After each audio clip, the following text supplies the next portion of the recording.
तो कल हमने डिस्टेंस फार्मूला के बारे में सीखा था, जो कि था x2 माइनस x1 का whole square plus y2 minus y1 का होल स्क्वायर, और ये टोटल स्क्वायर रूट के अंदर था। इसके अंदर हम कोई भी दो पॉइंट जिसके हमको कोऑर्डिनेट दिए उसमें से आगे वाला मतलब x वाले को एक को x1 और पीछे वाले को y जो रहता है उसको y1 मानते हैं, और दूसरे वाले पॉइंट वाले को x2 और y2 मानते हैं। उसके बाद इस फॉर्मूले के थ्रू उन दोनों पॉइंट के बीच की डिस्टेंस बताते हैं या उन दोनों पॉइंट से बनने वाली लाइन की लेंथ बताते थे। आज के वीडियो में हम क्वेश्चन नंबर 2 एक्सरसाइज 7.1 के क्वेश्चन नंबर 2 से स्टार्ट करेंगे। क्वेश्चन नंबर 2 है, find the distance between the point 0 0 and 36 15। दोनों को नोट कर लिया, दोनों को नाम दे देते। इसके बाद दिया can you now find the distance between the two town A and be discussed in the section 7.2। तो 7.2 को अगर देखोगे तो उसके अंदर भी सेम बात हुई थी, ये दो ही पॉइंट के बारे में बात हुई थी, मतलब जो इनका आंसर होने वाला है वही उसमें भी आंसर कहलाएगा किलोमीटर के अंदर। तो इसे सोल्व करके देखते हैं। अगर ये ए और ये बी हुआ तो हमें ए और बी के बीच की डिस्टेंस निकालनी है, इसका मतलब हमें ए बी निकालना है। तो A B by distance formula देंगे हम रूट x2 माइनस x1 का whole square plus y2 minus y1 का होल स्क्वायर। जैसा कि पिछले वीडियो में बताया था, चाहो तो कंपेयर करके लिख सकते हो, ये x1 है, ये y1 है, ये x2 है, ये y2 है, और नहीं तो डायरेक्ट कर सकते हो। x2 अगर इस वाले को 2 ले रहे हैं तो ये हो जाएगा x2 36 माइनस x1 मतलब 0 का square plus y2 15 minus y1 मतलब 0 का स्क्वायर इक्वल टू माइनस 0 करने पे कोई फर्क नहीं पड़ता। इसका आंसर 36 का स्क्वायर हो जाएगा और यहाँ पे 15 का स्क्वायर हो जाएगा। तो 36 का स्क्वायर होता है 1296 प्लस 15 का स्क्वायर होता है 225। दोनों को प्लस करके देखें 1521।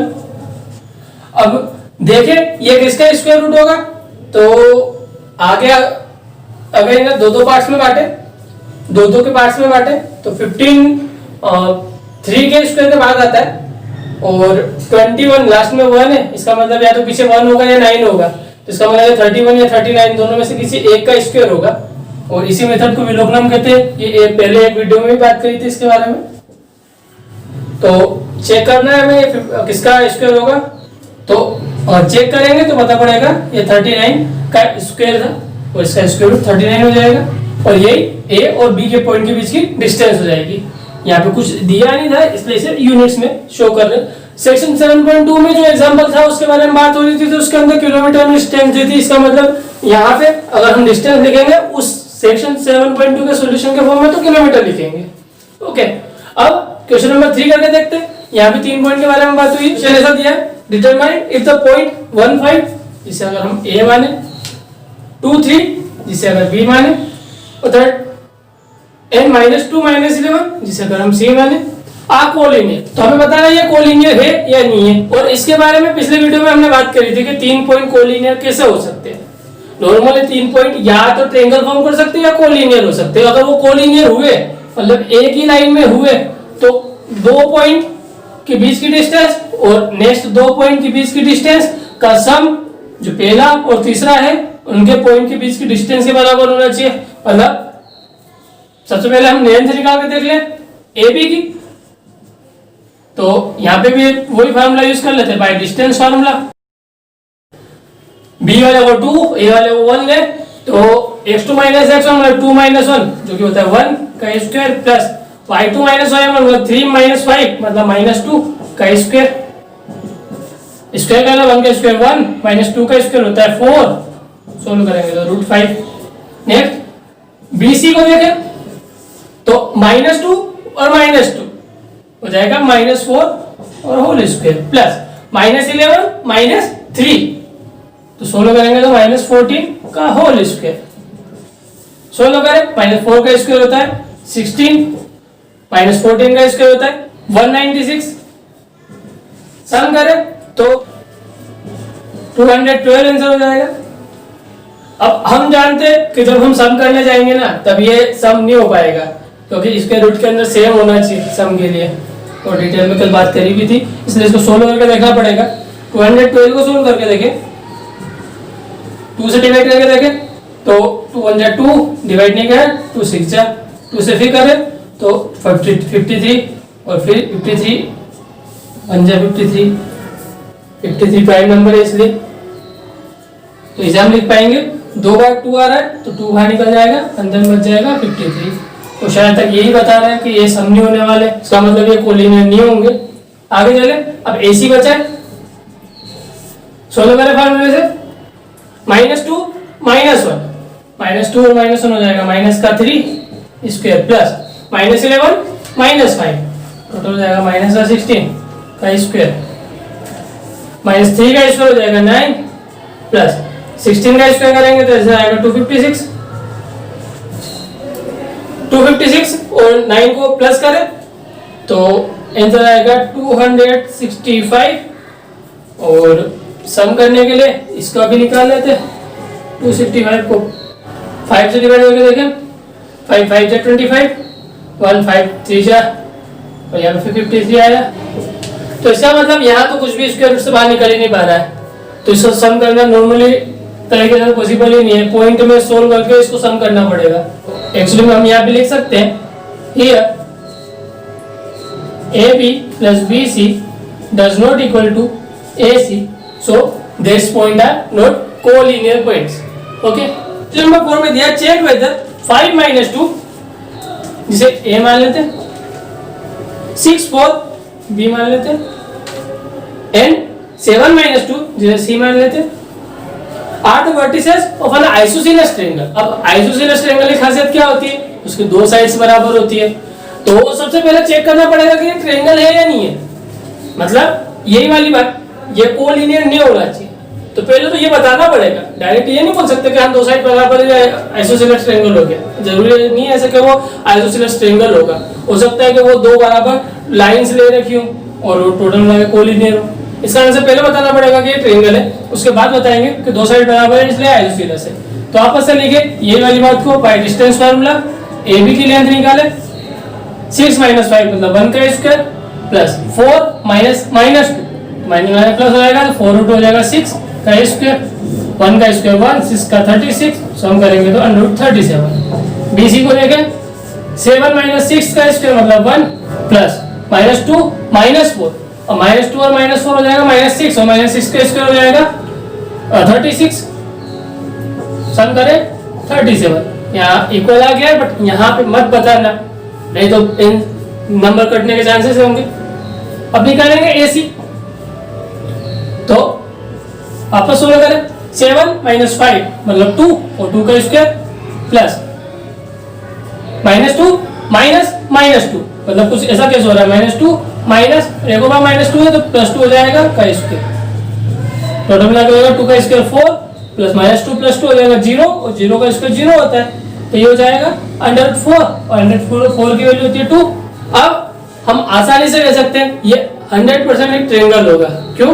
क्योंकि ये दोनों 2 से बड़े, इसका मतलब जो सबसे बड़ी साइड है वो यहाँ पे दो साइड है, और हम दोनों का सम करेंगे तो इससे बड़ा तो होना ही है, या कोई भी दो साइड का सम करोगे तो ऑफ कोर्स वो उससे बड़ा होगा इसी बची हुई साइड से।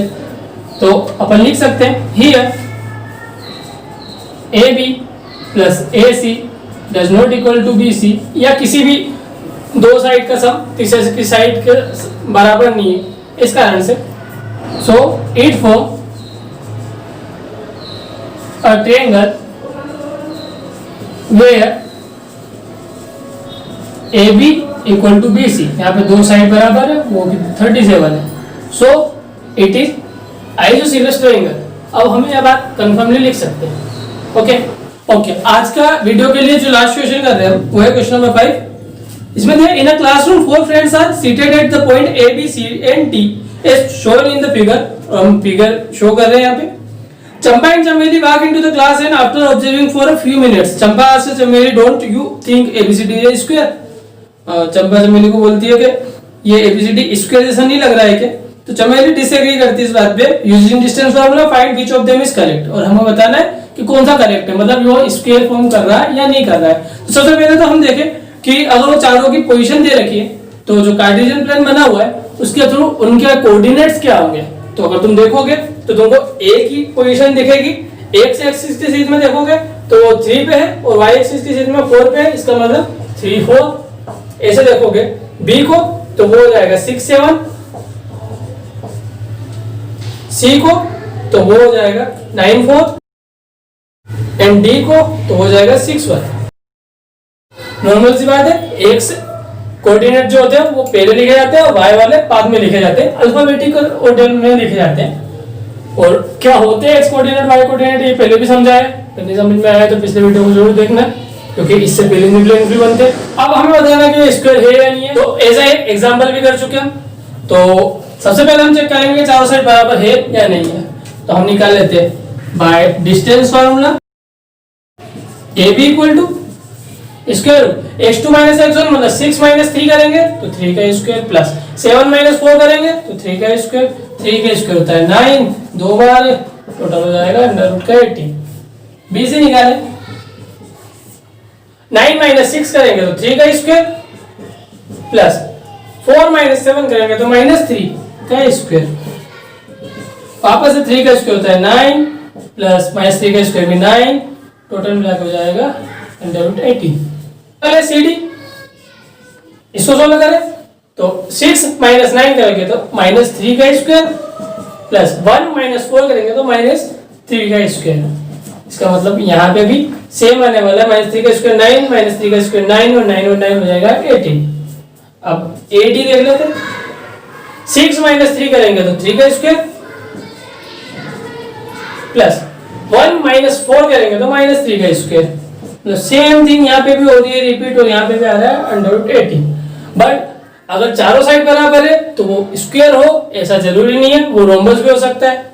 और रोम्बस और स्क्वायर दो चीज ऐसी होती है, दो क्वाड्रिलेटरल ऐसे होते हैं जिनकी चारों साइड बराबर होती है। और हमें परफेक्टली जानना है कि स्क्वायर है कि नहीं है। तो स्क्वायर की एक और खासियत होती है जो रोम्बस में नहीं होती है, वो ये है कि दोनों रोम्बस के डायगोनल जो दो डायगोनल है वो बराबर नहीं होते, जबकि स्क्वायर के होते हैं। बस यही वाली बात चेक करनी है। अगर डायगोनल देखें या एबीसीडी बन रहा है तो एसी और बीडी को निकालने की जरूरत है, और अगर इनकी लेंथ बराबर हुई तो ये स्क्वायर हो जाएंगे, नहीं तो ये रोम्बस हो जाएंगे। एसी देखें तो 9 माइनस 3 करेंगे तो 6 का स्क्वायर प्लस 4 माइनस 4 0 का स्क्वायर, तो टोटल मिला के आ रहा है अंडर रूट 36, या शॉर्टली बोलते तो 6 ही आ रहा है। ये वाला 0 हो जाएगा और यहाँ स्क्वायर रूट कट जाएगा, वो खत्म हो जाएगा। बात करें बीडी की तो 6 माइनस 6 करेंगे तो 0 का स्क्वायर प्लस 1 माइनस 7 करेंगे तो माइनस 6 का स्क्वायर। 0 के कारण से खत्म हो गया, या स्क्वायर से स्क्वायर रूट हटा सकते हैं तो वापस से आंसर आ जाएगा 6। और यहाँ पे डायगोनल भी बराबर है तो लिख सकते हैं here all 4 side are equal and diagonal of this quadrilateral also equal, so it form a square। तो यहाँ पे चंपा की बात सही हुई, तो ये बात भी हम लास्ट में लिख देंगे। ओके।